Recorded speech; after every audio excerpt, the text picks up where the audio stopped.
when we look at the cruelty of nature, the death of young animals, injured animals, worms digging into animals' eyes, and what else have I heard? Bone cancer in children. We look at all these cruel and horrible things.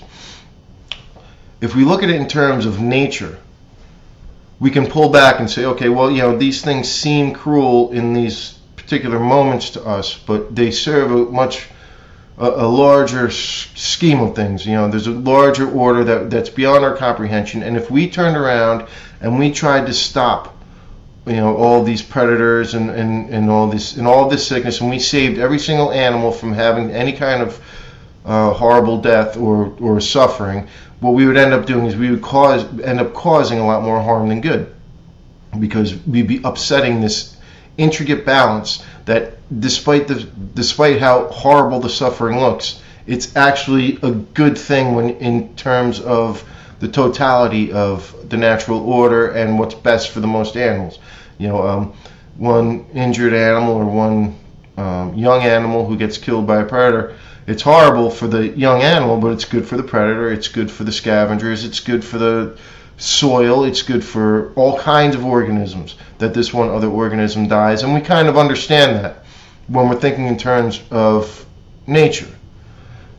And but if you think in terms of God's will, all of a sudden the atheists turn around like they know something about something. They turn around and say, how many times have you heard an atheist talk about how poorly designed the eye is, or how poorly designed the brain is, or how poorly designed the circulatory system? These guys are talking as if they could do better. To sit there and say, if I were all powerful, I would create a much better universe than this. I would create better fundamental forces, or I would arrange things so that it would be a better world. That's as ridiculous as second guessing a brain surgeon who just lost a patient, sitting there and saying, oh, well, if I was a brain surgeon, I wouldn't have lost that patient. I would have done this. I would have made sure that everything, that all my I's were dotted, all my T's were crossed. And of course, you sound like an idiot talking about a brain surgeon when you're not a brain surgeon trying to critique a brain surgeon. But nobody considers that when you're talking about the creation of the universe itself. Forget about just brain surgery, but everything, all of the intricacies and totalities that make this universe up. You have these absurdly narcissistic atheists turning around and saying, you could do better. They could do better. Sam Harris could have created a better universe than the one that we exist in.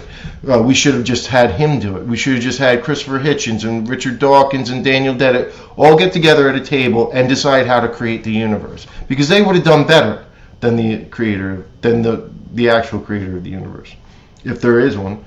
And it's just the narcissistic hubris and just absurdity of atheism. It's embarrassing. It should be embarrassing that in this day and age we still take atheists seriously. Like, subscribe, comment. Thank you for watching.